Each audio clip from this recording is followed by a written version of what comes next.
a los policías, los agarraron a varios policías ahí, ¿ves? No, esta vaina es horrible, Mira, 20 de abril, ¿qué hora es?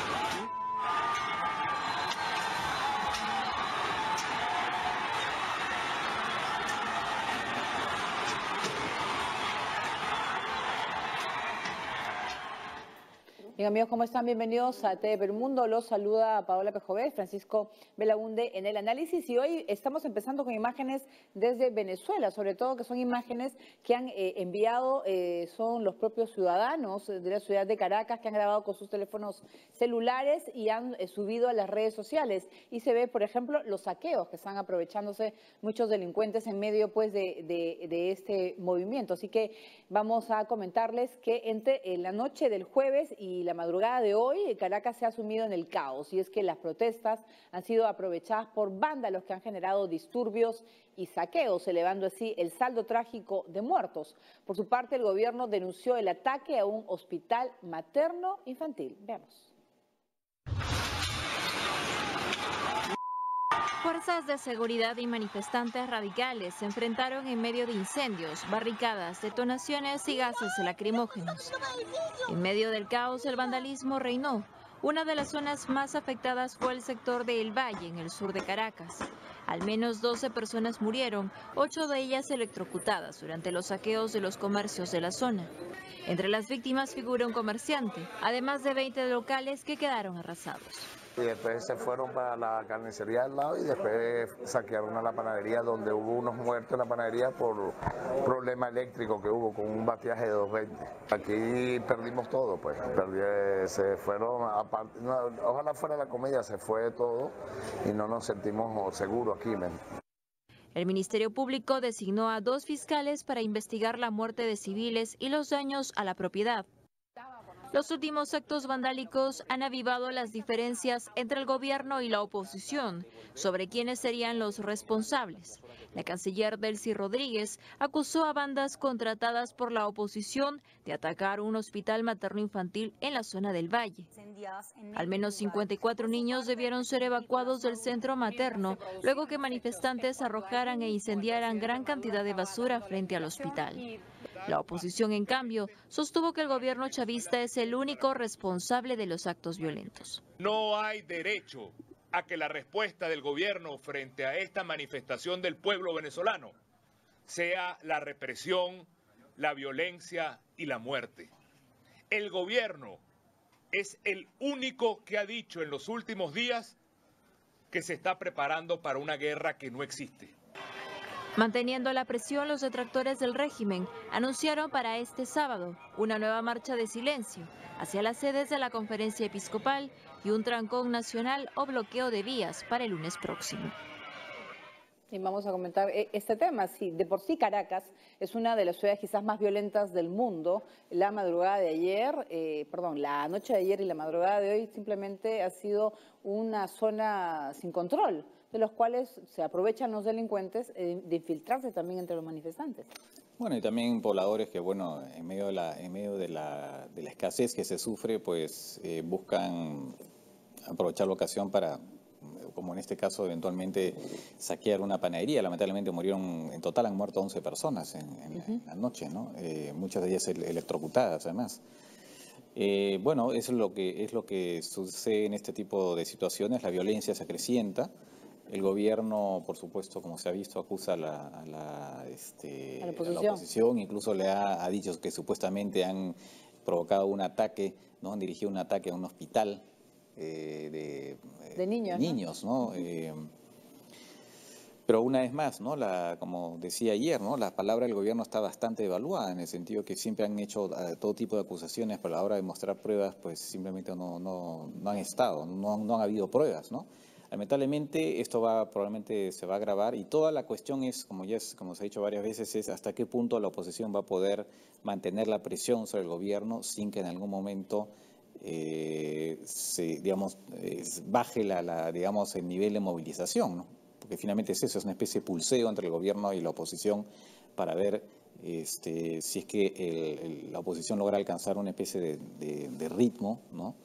Que finalmente la cosa ya va sin control y además genera, sobre todo también, porque la idea un poco es eso también, generar divisiones dentro del oficialismo o ahondarlas, porque evidentemente existen, e incluso dentro de las Fuerzas Armadas. En el fondo es una especie de juego de ajedrez bastante violento, pero de alguna forma es eso, ¿no? Claro, es que les conviene también no sé, ese desorden que hay también dentro de la oposición, en los cuales pues se mezclan opositores, delincuentes, con los saqueadores, y ahora la policía tampoco interviene, ¿no? No, bueno, o sea, es un poquito como que también a ver hasta dónde llegan y a quién voy a responsabilizar. Bueno, evidentemente el gobierno lo que quiere es asociar a la oposición con la violencia, ¿no? Quiere decir pues que esto forma parte de un plan, por supuesto además preparado desde el extranjero, por Estados Unidos y cosas por el estilo. Ahora se añade también el pleito con Santos otra vez, ¿no? El presidente de Colombia, Santos, ha criticado, ha dicho que él había dicho a Hugo Chávez, que el modelo, que la revolución bolivariana es un fracaso, ¿no?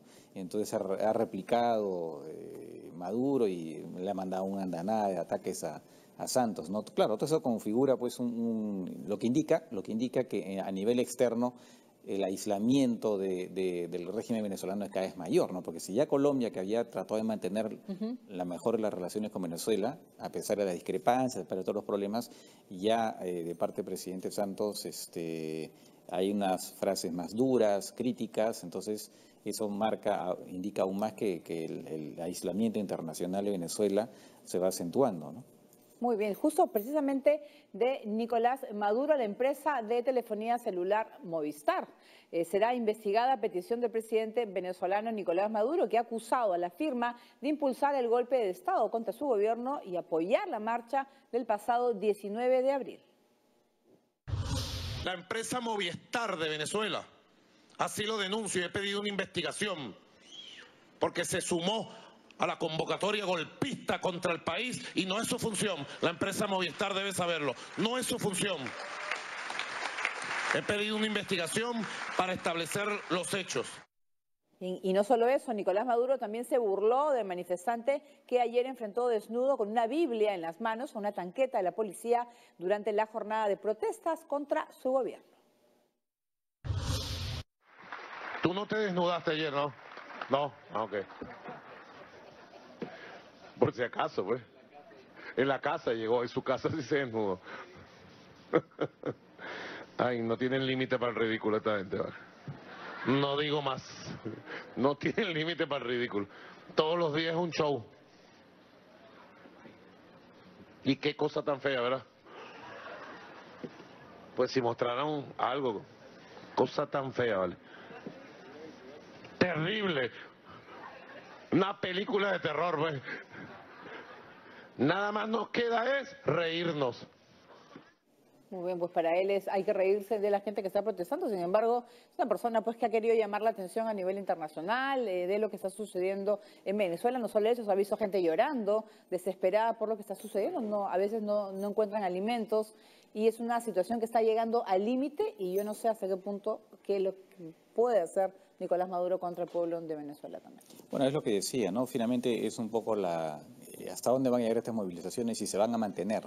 Porque ya se ha visto antes que han habido movilizaciones y finalmente llega un momento que llegan a un punto de agotamiento, claro, ¿no? Lo que pasa es, claro, la situación actual, digamos, los problemas se van acumulando, el tema de la escasez. Vamos a ver si esta vez sí, de alguna forma la presión se mantiene y produce algún resultado, ¿no? Algún resultado que inevitablemente tendría que ser en el fondo una capitulación al gobierno o una división prácticamente dentro del oficialismo, ¿no? Claro, pero por ejemplo, hay 9 países que han firmado y se han manifestado en contra de la violencia en Venezuela. Están Naciones Unidas, la OEA puede participar. ¿Qué más se puede esperar? O sea, ¿es alguien que pueda de repente interceder o ayudar para poder buscar una salida pacífica a esa situación? Lo que pasa es que ya el asunto del diálogo está bastante desprestigiado, ¿no? Después de la última, del diálogo que se hizo cuando vi el tema del referéndum ¿cómo se llama? Revocatorio. Después de ese momento, que fue un diálogo que en realidad favoreció al gobierno, la idea misma de un diálogo ha quedado absolutamente desprestigiada y la oposición simplemente no quiere, por lo menos gran parte de ella ya no quiere dialogar. Dice, aquí no hay nada que dialogar, acá lo que tenemos son unas demandas que se tienen que cumplir, como son el adelanto de elecciones, liberación de presos políticos, ayuda humanitaria, ¿no?, que permite al gobierno y ya está. O sea, entonces es muy difícil que se pueda establecer un diálogo, porque más la palabra del gobierno además está totalmente devaluada, ¿no? Claro. Está totalmente devaluada. Entonces, en esas condiciones yo no veo cómo se puede establecer un diálogo, ¿no? Al final, ¿quién aguanta más, no? ¿Quién aguanta más ante la presión? Eso es lo que está pasando. A ver, ¿no? ¿Quién aguanta más? ¿Quién aguanta más? Y por ahí va la cosa. El gobierno tiene sus propias armas, como por ejemplo hacer más difícil la llegada aparte de la represión, por supuesto, ¿no? Pero por ejemplo bloquear el metro, cerrar calles, cosas por el estilo para cansar a la oposición también, ¿no? Muy bien, complicada la situación en Venezuela y nosotros vamos a hacer una primera pausa aquí en TV Perú Mundo. Vamos a volver mucho más información, entre ellos el atentado en París que sorprendió a los candidatos a la presidencia en pleno debate. Además, vamos a volver con el ataque contra el Borussia Dortmund, que tenía motivaciones financieras. Volvemos.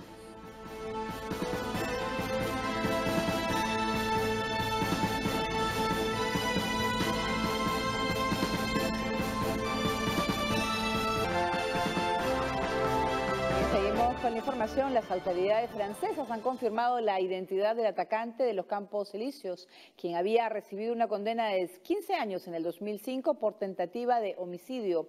Otro sospechoso se entregó a la policía en Bélgica. Decenas de parisinos, aún conmocionados, dejaron flores en la zona del atentado para conmemorar al oficial Xavier Jugele, de 37 años, asesinado por Karim Cheurfi, quien fue abatido por la policía minutos después del ataque. En la víspera, el grupo terrorista Estado Islámico reivindicó el atentado, identificando al autor como Abu Yusuf al-Belhiki, seudónimo de guerra de Karim Cheurfi. Según las autoridades, Cheurfi había sido detenido en 2001 y condenado en 2005 por tentativa de homicidio contra 2 policías. En 2013 recobró su libertad, pero volvió a prisión por robo agravado. 2 años más tarde, Cheurfi obtuvo libertad condicional. Quisiera dejar en claro que Karim Cheurfi no estaba bajo un nivel de vigilancia. A lo largo de su periodo de encarcelamiento, que duró aproximadamente 14 años, no mostró ningún signo de radicalización. Las investigaciones tendrán que determinar las circunstancias que motivaron a Cheurfi a cometer el crimen, así como los posibles cómplices. Precisamente un sospechoso de supuestos vínculos con el tiroteo en París se entregó a la policía belga en Amberes. Sin embargo, su abogado descartó tales conexiones. Este es el 8º ataque terrorista registrado en Francia en lo que va del gobierno de François Hollande. El más letal fue el atentado en el bar de Bataclan en noviembre de 2015, que dejó más de 130 muertos. Y este ataque terrorista en los Campos Elíseos sorprendió a los candidatos a la presidencia de Francia que participaban en un último debate televisado. Ante la noticia tuvieron que improvisar. Reacciones, veamos. El terrorismo irrumpe en la recta final de la campaña presidencial francesa. Tras el atentado en los Campos Elíseos, la mayoría de los candidatos han suspendido los actos previstos para este viernes. El desafío moral que tenemos hoy y que tendremos los próximos años es no dividirnos, pero también preparar nuestro futuro. Lo que ellos quieren es un desmoronamiento moral, es la contemplación del desastre. No cederé al respecto, no juguemos con los miedos, declaraba el socioliberal Emmanuel Macron, al que las encuestas colocan como favorito. La reacción de la candidata ultraderechista Marine Le Pen ha despertado las críticas del gobierno, que le acusa de querer instrumentalizar en su favor el atentado de París. Pido solemnemente que ordenen la restauración de nuestras fronteras en virtud del Tratado de Schengen y la tramitación administrativa o penal inmediata de las fichas S, es decir, de todos los individuos presentes en el territorio conocidos por su adhesión a la ideología del enemigo. El conservador François Fillon ha propuesto una coalición internacional contra el totalitarismo islámico. Mi política exterior estará prioritariamente dirigida hacia la destrucción del grupo Estado Islámico, ya que es el que nos amenaza directamente. Eso solo será posible el día en que todas las grandes potencias actúen juntas. Si Estados Unidos, Europa, Rusia, Irán, Turquía y los países del Golfo están divididos, se retrasará la victoria contra el totalitarismo islámico. El atentado de París sorprendía a los candidatos en un debate televisivo. No hay que entrar en pánico ni interrumpir el proceso de nuestra democracia para mostrar a los violentos que no tendrán la última palabra contra los republicanos, reaccionaba el izquierdista Jean-Luc Mélenchon, el único candidato que ha mantenido su agenda de campaña. Debemos valorar este momento democrático porque precisamente otros lo odian, como los terroristas que matan, aseguraba el socialista Benoît Hamon. El gran número de indecisos y el posible efecto de este nuevo atentado hacen difícil prever el resultado de la primera vuelta de este domingo en Francia. Bien, y es una magnífica oportunidad también para hablar de los principales candidatos que tienen posibilidades para pasar a la segunda vuelta, ¿no? Ahora, en estas elecciones que ya se realizarán este domingo. Estábamos hablando justo antes del comentario sobre Marine Le Pen, que habla de las restricciones en las fronteras. Es un control, me estás diciendo, ¿no?, de las mismas. Claro, porque de acuerdo al sistema Schengen, las fronteras están abiertas, y, digamos, no hay control. Una vez que una persona entra, digamos, al espacio Schengen, que son varios países de la Unión Europea, la mayoría en realidad, más alguno que otro país fuera de la Unión Europea, entre ellos Suiza. Una vez que entra dentro del espacio ya no hay controles, siempre la gente pasa normalmente. Permiso, ahora, de alguna forma se ha ido restituyendo controles por el tema de los refugiados, ¿no?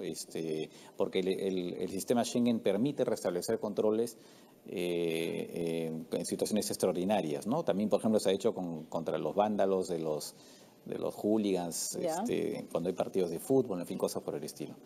Pero lo que ella está pidiendo prácticamente en el fondo, básicamente es eliminar, en el fondo lo que ella está buscando es que se elimine el sistema de Schengen, ¿no? Y restablecer, por lo tanto, las fronteras. Lo otro que ha pedido es que todas las personas que están identificadas con la ficha S, que vienen a ser unas 4.000 personas como posibles sospechosos de que pudieran cometer más adelante atentados, sean arrestados, lo cual, o sean encerrados, lo cual es algo que también había propuesto, dicho sea de paso, Sarkozy durante la campaña para la primaria de la derecha clásica, ¿no?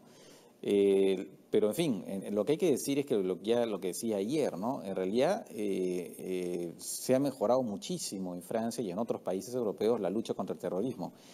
Hay muchos atentados que han sido evitados y no se han producido atentados organizados por grupos. Lo que ha habido son atentados en realidad de personajes solitarios, como es el caso de esta persona. No quiere decir que eventualmente alguien lo haya ayudado para conseguir un arma, porque ha ido con una Kalashnikov. Pero era un individuo que estaba ya identificado por la policía como sospechoso, como peligroso. ¿Se puede hacer algo al respecto? Él es un delincuente, ¿no? De derecho, digamos, delincuente común, ¿no? No se detectó, como decía el procurador, el fiscal francés, no se detectó que en él una radicalización en la cárcel, como sucede con muchos de los terroristas, ¿no? Más bien su radicalización ha sido posterior. Él ha sido liberado en 2015 y ya para fines del 2016 se comenzó a detectar una radicalización y, por lo tanto, de alguna manera fue incluido en un fichero, ¿no? De los servicios de inteligencia, pero no con la ficha esa, o sea, no una persona a la que se tenía que hacer seguimiento necesariamente, ¿no? Sí comenzaron a haber algunos signos de que alguien lo escuchó, por ejemplo, decir que quería matar policías en venganza por la acción de Francia contra el Estado Islámico, ¿no? Y eso hizo que la policía comenzara de alguna forma, las autoridades comenzaran de alguna forma a interesarse en él. Pero bueno, finalmente no se puede tampoco, así como él hay varios, ¿no? Y entonces hacer el seguimiento a todos es muy complicado. ¿Son demasiados? ¿Sería imposible el control? Porque al final, de repente puede ser que un atentado no lo realizan ellos, sino simplemente un ciudadano europeo que pueda llegar a Francia también. Claro, bueno, como decía, hay un fichero de 16.000 personas, pero las que están realmente consideradas como peligrosas, a las que le ponen la letra S son unas 4.000 más o menos, ¿no? Y hacer seguimiento. Alguien explicaba hace no mucho que hacer seguimiento a través de la policía significaba dedicar 9 policías al seguimiento 24 horas a una persona. Eso significa pues una cantidad de personal que es imposible conseguir, ¿no? Porque claro, las cárceles es muy complicado. Ahora, interesante también que la reivindicación del Estado Islámico, que ha sido mucho más rápida que en otros casos. Sí. En 2 horas y media habían reivindicado. El nombre de guerra que le han puesto a Abu Yusef al-Beljiki indicaría que la persona sería belga, pero en realidad no lo es. Eso llamó la atención de los investigadores que quieren saber por qué es que le han puesto ese nombre de guerra al-Beljiki, porque ese señor es francés. Bueno, era, porque ya murió. Francés, de origen argelino, pero no es belga. ¿Es una estrategia nueva del ISIS o un cambio? Porque al final por algo lo hacen, ¿no? Es lo que no se sabe. Claro. Eventualmente quieren confundir, o es alguien que habría tenido alguna relación con los belgas, porque evidentemente también ha habido atentados. Los atentados en París han sido cometidos por gente que venía de Bélgica, ¿no? En gran parte, ¿no? Entonces podría haber una relación. Eso es algo que los investigadores están tratando de determinar, ¿no? Así es, y justamente para ya culminar con el tema de Francia, que tuit del presidente de los Estados Unidos, Donald Trump, en el que escribe lo siguiente: otro ataque terrorista en París. La gente de Francia no tendrá mucho más de esto, tendrá un gran efecto en la elección presidencial. Eso es lo que espera Donald Trump en el tuit publicado el día de hoy con respecto a lo sucedido en Francia. Lo que él quiere, lo que está diciendo con esto, sin decirlo, es que gane Marine Le Pen. Claro. Es la Trump francesa, pues. Bueno, así le dicen. Así le dicen. Bien, vamos a pasar a Alemania ahora, donde se ha descartado una motivación islamista en el atentado contra el bus del club Borussia Dortmund. Tras la detención del presunto autor, la Fiscalía asegura que el motivo fue puramente financiero. La hipótesis yihadista quedó descartada. Sergei, de 28 años y de nacionalidad germano-rusa, fue detenido por la policía alemana tras ser acusado de cometer el ataque contra el bus del equipo de fútbol Borussia Dortmund el pasado 11 de abril. Tras ser trasladado a la Corte Federal de Justicia, Sergei confesó que tuvo una motivación económica para cometer el atentado.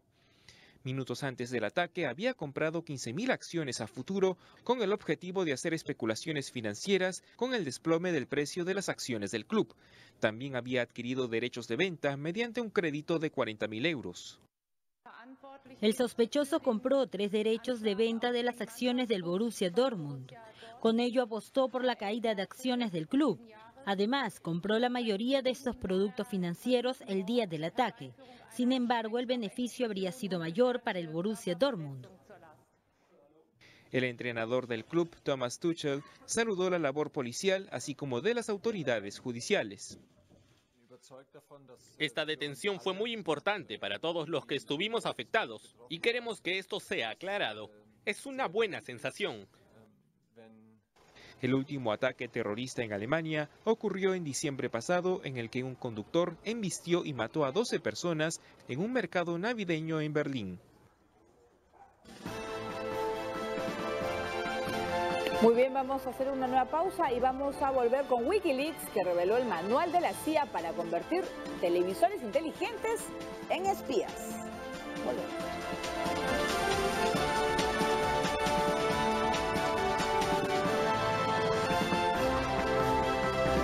Ahora con el portal Wikileaks, que ha difundido la guía de usuario de la herramienta creada por la CIA para convertir televisores inteligentes en una herramienta de espionaje. En la víspera, Washington informó que evalúa presentar cargos contra Julian Assange.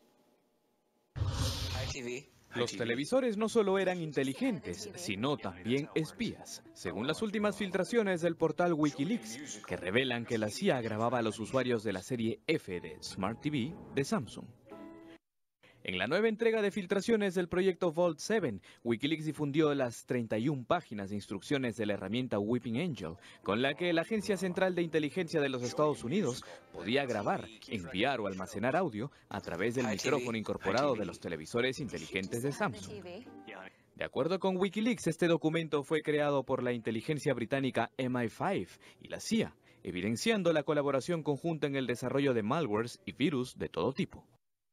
El director de la CIA, Mike Pompeo, señaló hace algunos días que Wikileaks es un servicio de inteligencia hostil incitado por actores estatales como Rusia. De momento, su fundador, Julian Assange, sigue refugiado en la Embajada de Ecuador en Londres para evitar la extradición a Suecia por denuncias de violación. Mientras tanto, el fiscal general de los Estados Unidos, Jeff Sessions, señaló que Washington está intensificando sus esfuerzos para investigar estas fugas, asegurando que la prioridad de la administración Trump es llevar a la cárcel a todos aquellos que filtraron importante información clasificada. Bien, y la prensa internacional y algunos usuarios en redes sociales han informado del envío de tropas y equipos rusos a la frontera que tiene con Corea del Norte, eso según Hispan TV, como preparación ante cualquier escalada de tensiones. Imágenes corresponden, como le dijimos, a la cadena pública iraní Hispan TV, que muestra el desplazamiento del equipo militar ruso a los límites con la península coreana. Sin embargo, el portavoz del Kremlin, Dmitry Peskov, ha rechazado este viernes comentar los reportes periodísticos sobre ese traslado, asegurando que los despliegues de tropas rusas dentro de las fronteras de su país no son de asunto público.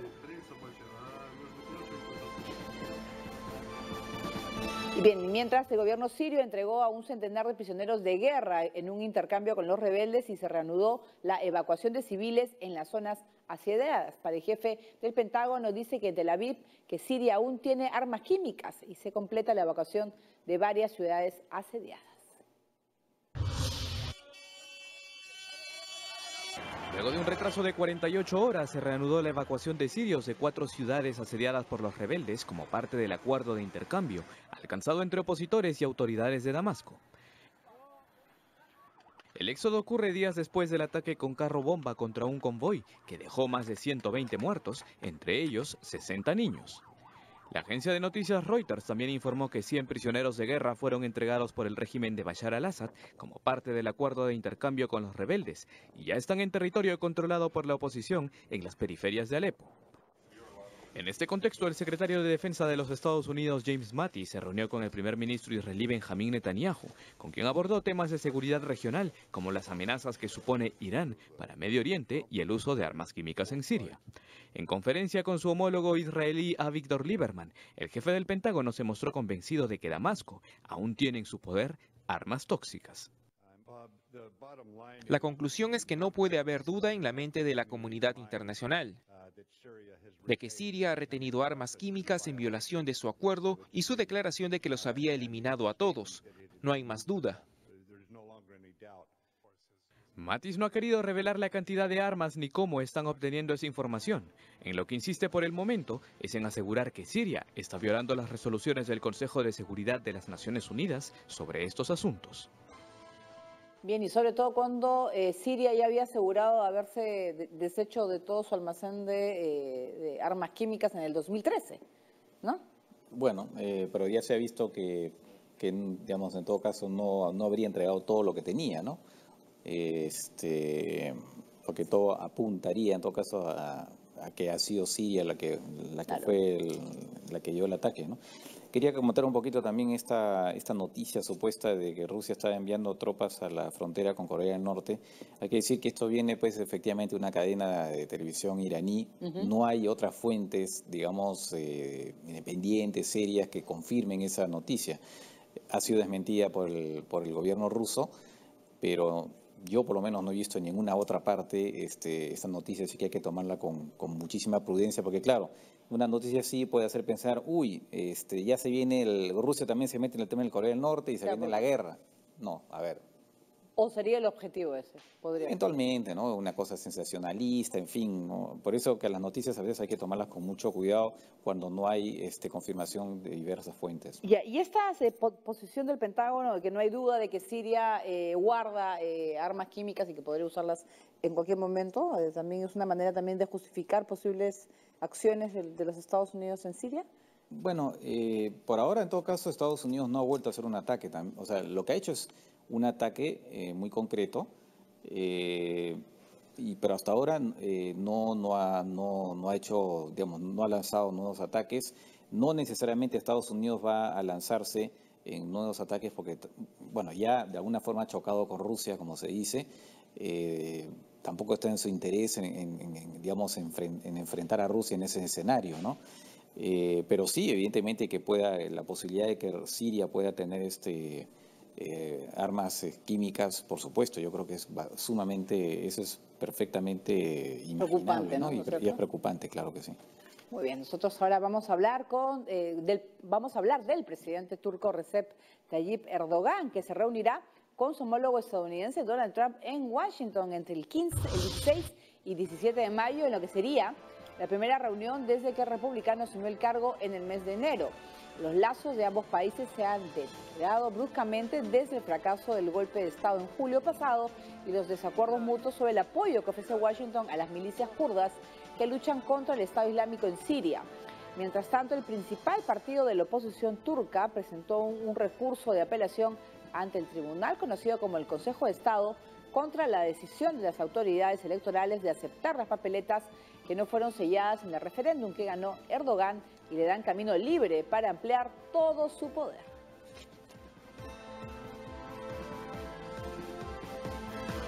Hablamos ahora de la presidenta de la Confederación Suiza, Doris Leudar. Llegó esta mañana a Palacio de Gobierno, aquí en nuestra ciudad, para mantener una reunión privada con el presidente de la República, Pedro Pablo Kuczynski, como parte de su visita oficial a nuestro país.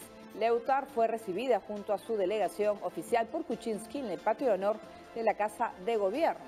Desde la cita de trabajo, la mandataria recibió el saludo de los ministros de Relaciones Exteriores, Transporte, Justicia, Educación, del Ambiente y Energía y Minas.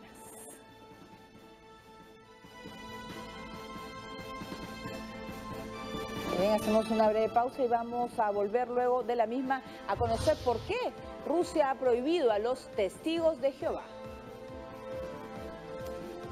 Además, la monarca británica celebra 91 años en la intimidad familiar. Volvemos.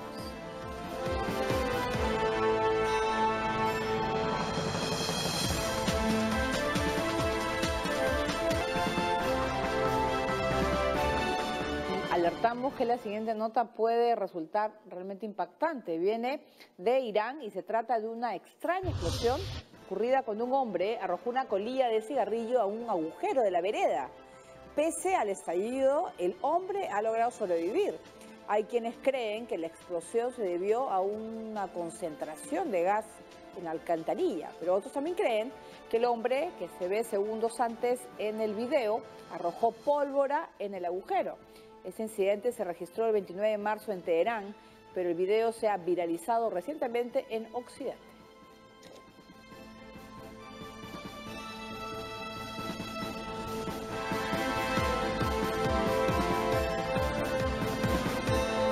Bien, vamos ahora con más información. Este jueves, la policía de Los Ángeles encontró muerto al músico Cuba Gooding Sr. de 72 años, padre del famoso actor Cuba Gooding Jr. El cadáver del también artista, cantante de soul y vocalista de The Main Ingredients fue hallado en un automóvil Jaguar. No se han encontrado indicios de que haya sido víctima de un delito y se investiga además la causa de su muerte, aunque algunos medios han reportado que dentro del automóvil se hallaron botellas de licor y utensilios para el consumo de drogas.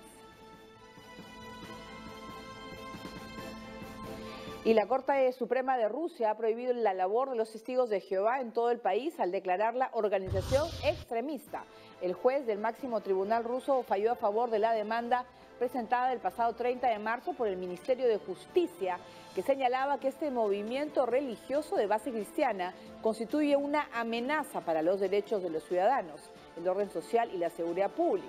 Los testigos de Jehová en Rusia han negado todas las acusaciones y se han mostrado conmocionados por la decisión.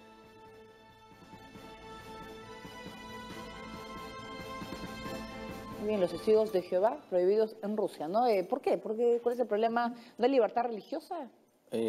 Bueno, lo que se dice en realidad es que quienes están detrás de esto ha sido la Iglesia Ortodoxa rusa.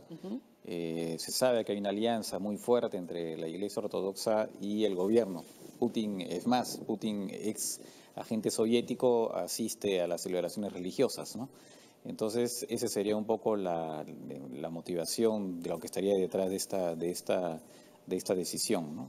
Y también porque, bueno, pueden ver como una especie de penetración ideológica, digamos, occidental, si se quiere. ¿Ya? También una influencia negativa para Rusia tal como la conciben las autoridades, ¿no?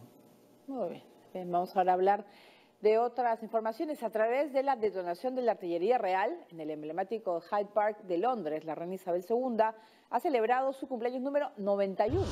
Centenares de británicos presenciaron el acto como parte de las actividades oficiales. Sin embargo, se supo que la monarca más longeva del mundo celebró su onomástico en privado. La reina Isabel II inició su reinado en 1952, cuando era primer ministro Winston Churchill. En total desfilaron 13 primeros ministros. Tiene 4 hijos, 8 nietos y 5 bisnietos. Su hijo mayor, el príncipe Carlos de Gales, tiene 68 años, será quien lo sucederá a la soberana jefa del Estado británico.